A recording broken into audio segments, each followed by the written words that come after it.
so I just want to introduce you to Alison. Alison is going to be a guest on the podcast that we're going to do in a minute. And Alison, I've thought I'd do a bit of a biog of you first of all. So who are you? How and when did you get into Liverpool? Probably from the age of about 5, but I don't remember quite so well when I was 5, being a Liverpool fan. My father was a fanatic, and he took me quite young to Anfield, and took me to quite a few matches, yeah, and I've had the bug and never lost it since. Do you not remember when we used to go when I was very young, and I'd been sort of a combination of terrified but excited at the same time? Yeah, you are, but I think when you do that, you spend most of your time watching the crowd and the people next to you instead of actually watching the game. And I can't remember much about the football that was being played, but you just remember about the atmosphere.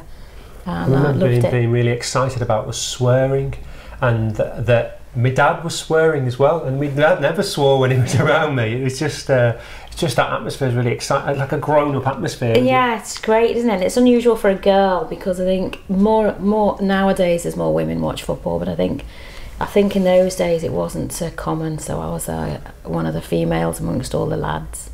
And so, through my teen years, I remember going with all the men. Yeah.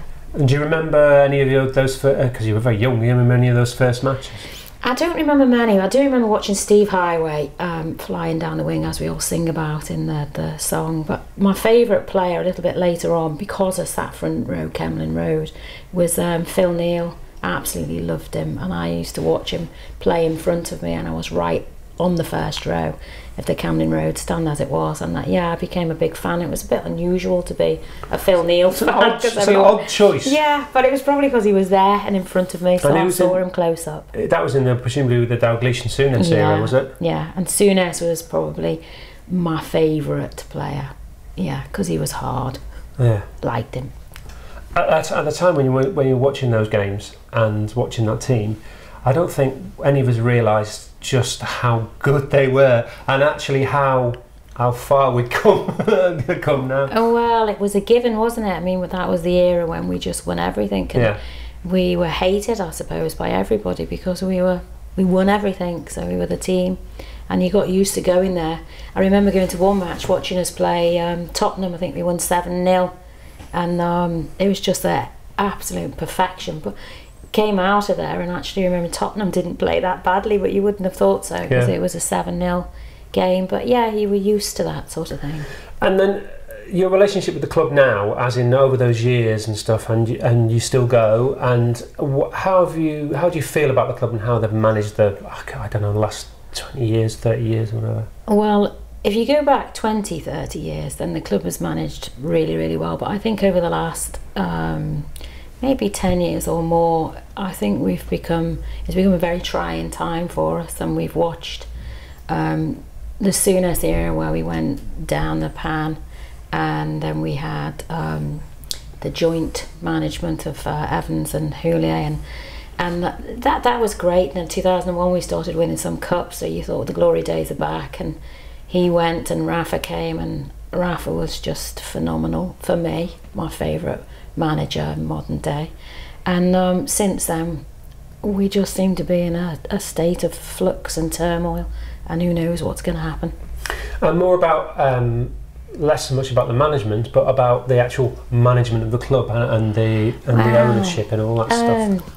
You're probably talking to somebody who's going to have a lot to moan about, because I inherited from my father who brought me into football, and he died quite young, age 71, from Alzheimer's. In fact, the day he died, we were playing Aston Villa at home on the Monday night, and I remember leaving the nursing home where he died, and he was expected to die, and very, very sad. But all my family told me I should go to the match, and I thought it was a bit of a sinful thing to do, to actually, instead of staying home grieving, to go to the match. But they all said your dad would have done it, and I went to the match, and I stood in my seat and cried my eyes out while I was singing "You'll Never Walk Alone," and I felt like he was there with me. We won 1-0, and thank God for that. Thank God for that. And I always remember it was January, and I always remember that when we play Villa, that memory comes back to me. But the reason I'm saying that is the seat I sit in, I inherited from him, and they're in the upper centenary in the area where they allegedly have the padded seats, but believe me, they're not padded. And I pay a lot of money for my season ticket, and I'm quite angry with the club this year because they've decided to put the price up about 35% for no other reason than they're going to give us some free food, but it's not free, is it? It's paid for. Yeah. And they're revamping the lounge, and I actually believe that they're trying to get the people like me out of there and get some more. I believe, I'm told that people come from Norway and they'll pay 500 quid a go to the match, and I think they'd like more of them there and get rid of us. The only thing is they don't offer you an alternative if you wanted to give up those seats. Right. So I'm snookered. I had to pay a load of money to stay where I am. Well, but that's the thing, isn't it? And if they do eventually ever rebuild build a stadium and stuff, then they're going to need people like you, aren't they? That's the thing. And that it's that whole thing. They've got to think a bit more long term rather than making a quick buck, I think. Well, it seems that seems to be the main aim, and it's stuff like you'll go down in the. My day is quite going to a match. It's quite an interesting thing, if you like. I get there, park in the space, get into the club, and I'd quite like to walk around to the Cop and stay in the Cop, but I don't have a ticket there.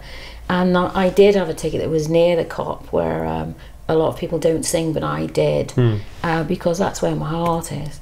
But I sit where I do, and I go in the place, and there's a lounge facility for me to go in.